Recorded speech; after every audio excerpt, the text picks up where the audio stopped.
Hello students, we are going to continue relations and functions chapter. Functions की definition देखिए। Let x and y be two non empty sets.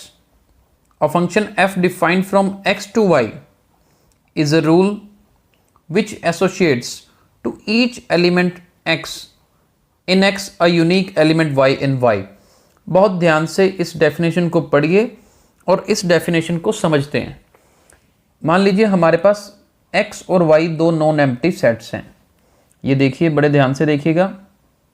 चलिए ये समझ लेते हैं। एक हमारे पास x एक सेट है और एक इधर y हम एक सेट मान लेते हैं। x के अंदर कैपिटल X हमने लिया है।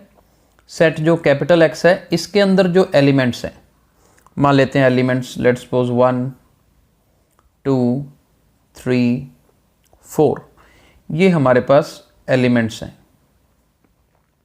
और इधर सेट जो y है इसमें मान लेते हैं 2 4 6 8 10, ये एलिमेंट्स हैं हमारे पास। ठीक है, तो x और y दो हमने सेट सपोज कर लिए। A function f defined from x to y। अब ये जो फंक्शन है it is defined from x to y, यानी कि x से y की तरफ। ठीक है जी। अब ये फंक्शन जो है एक्चुअल में आप यूजली पढ़ते आए हो। मैं अगर ऐसे बोलूँ y is equal to F X, कि y is equal to F X मतलब x की वैल्यू ये वाली, यानी कि कोई ऐसा फंक्शन जिसमें आप x की वैल्यू ये पुट करोगे और इधर y का आपका आंसर आएगा। ठीक है, ये नॉर्मली आप पढ़ते आए हो। जैसे कि मैं एग्जांपल लूँ, y is equal to 2x, y is equal to 2x। ये आपने लीनियर इक्वेशन है, आप ऑलरेडी पढ़ चुके हैं। पेयर ऑफ लीनियर इक्वेशन है। ठीक है, linear equation in two variable. Pair तो तभी बनता है जब दो एक इक्वेशन और हो। 10th में आपने पढ़ी। सिंगल लीनियर इक्वेशन है लेकिन वेरिएबल 2 है। अब इसमें y is equal to 2x, कैसे इसमें ये फंक्शन लग रहा है? देखो, अगर x की वैल्यू 1 फिल करें, यानी कि ये रही 1, x1 पुट करोगे तो y 2 आएगा। That means this 1 is related with 2। x2 put करोगे तो क्या आएगा? 4 आएगा। x3 पुट करोगे तो 6 आएगा। x4 पुट करोगे तो 8 आएगा। अब इस डेफिनेशन को पढ़िए। रूल बोला है ना कि function defined from x to y is a rule. तो यहाँ पे रूल क्या है? ये 2x एक रूल ही तो है हमारे पास कि जो भी नंबर आप लोगे उसका डबल हो जाएगा आगे जाके। So this is a rule. और यूनिकली 1 के लिए 2 आंसर है, 2 के लिए 4 आंसर है। तो यूनिक आपके पास x की वैल्यू के लिए यूनिक y वैल्यू भी आ रही है। तो इस तरह से इसको बड़े ध्यान से समझना है, हमने इसको ध्यान रखना है। अब है क्या? सबसे पहले तो ये जो इधर वाले x हमारे पास है, सेट x जो है, सेट x के अंदर जो भी वैल्यूज हैं ये सारी, ये हमारे पास इसे क्या बोलते हैं? डोमेन बोलते हैं। Domain of function. इधर वाली सारी वैल्यूज क्या हैं? डोमेन, यानी कि x कंप्लीट। जो इसकी वैल्यूज, क्योंकि हम सारी पुट कर सकते हैं तो ये हमारी डोमेन है। और पूरा सेट y,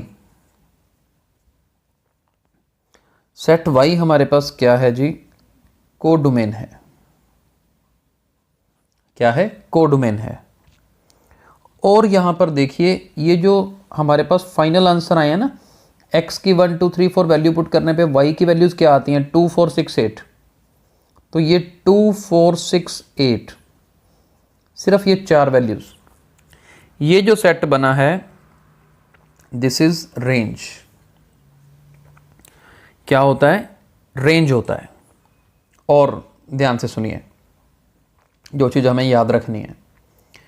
1 के लिए 2 इमेज है, 2 के लिए 4 इमेज है, 3 के लिए 6 इमेज है, 4 के लिए 8 इमेज है। इनको y इमेज बोलते हैं।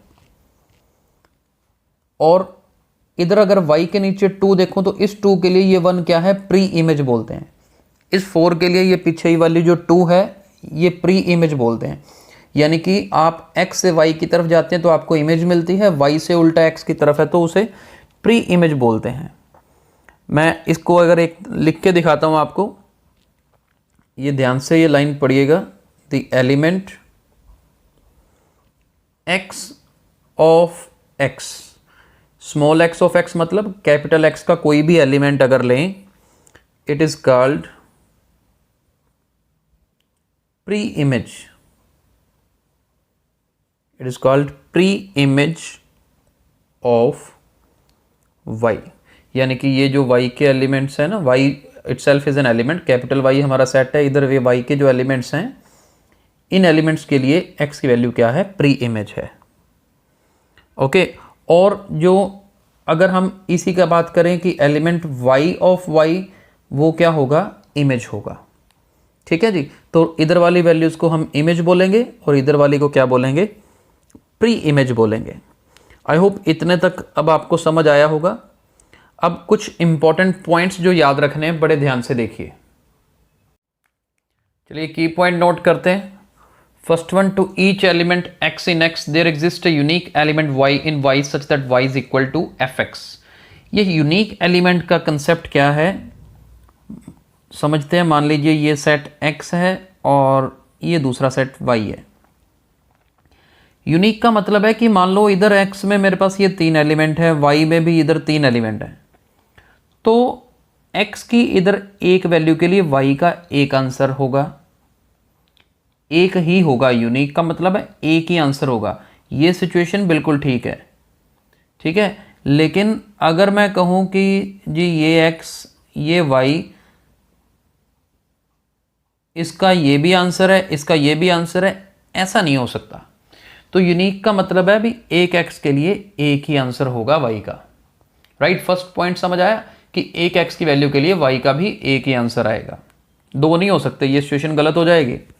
सेकंड पॉइंट पढ़िए, सेकंड पॉइंट ध्यान से पढ़ो। Different elements of x, different elements of x may be associated with same value of y। लेकिन ये पॉसिबल है, ये देखो कि इधर से 2 और इधर से 1, इस x की वैल्यू के लिए भी यही आंसर है, इस x के लिए भी यही आंसर है, ये हो सकता है। अब दो पिछले को इसी में ही रिवाइज भी कर लेते हैं। एक के 2 आंसर नहीं होंगे, 2 का सेम आंसर हो सकता है। तो पहले 2 पॉइंट्स क्लियर हो गए। Third, there may exist some element of y which are not associated. ऐसा भी हो सकता है कि एक यहाँ पे वैल्यू खाली पड़ी रहे जो किसी के साथ एसोसिएटेड ही ना हो। तो तीनों पॉइंट्स बहुत इंपॉर्टेंट हैं, इन तीनों पॉइंट्स को याद रखना है। Let's move ahead. ये क्वेश्चन देखिए ध्यान से। Which one of the following graphs represents the function of x y। ये दो ग्राफ हैं, दोनों में से कौन सा ग्राफ फंक्शन ऑफ x है। अब देखो फंक्शन ऑफ x का मतलब fx, यानी कि y is equal to fx। इन दोनों में से कौन सा graph y is equal to fx का है, ये हमें समझना है, ये हमें सेलेक्ट करके बताना है। अब देखो हमने अभी अभी जो 3 पॉइंट्स पढ़े ना, हमारा आंसर उसी में ही छिपा है। हमने क्या पढ़ा था कि इधर 2 वैल्यूज के लिए सेम आंसर हो सकता है, यही पढ़ा था कि x के 2 वैल्यूज के लिए एक वैल्यू y की हो सकती है। और साथ में ये भी पढ़ा था कि एक वैल्यू x के लिए 2 वैल्यूज y की ये नहीं हो सकती। हमें इन्हीं दोनों चीज़ों को इसमें चेक करना है कि कहीं पर सेम x की वैल्यू के लिए अगर तो 2 y की वैल्यूज आ रही है ना, तो फिर वो ग्राफ नहीं हो सकता। कैसे, अब इसी में चेक करो। ये जो पॉइंट है, मान लो ये x का पॉइंट है, ये पॉइंट x का, ठीक है, x एक्सिस के ऊपर ये पॉइंट है ना।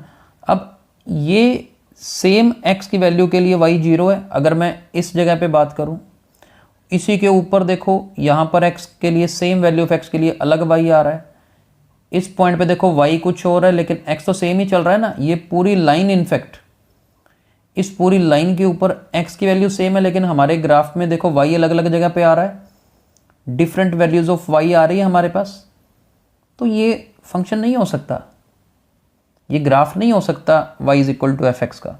यहाँ देखो ये पूरा ग्राफ चाहे कर्व फॉर्म में है ना, लेकिन हर डिफरेंट वैल्यूज ऑफ x के लिए y डिफरेंट आ रहा है। हर डिफरेंट x की वैल्यू के लिए अलग अलग y है।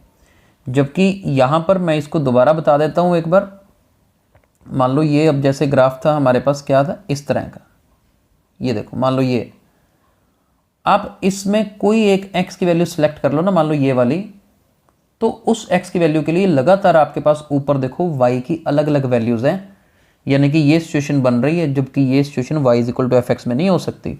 तो इस क्वेश्चन का आंसर क्या है, ग्राफ ए।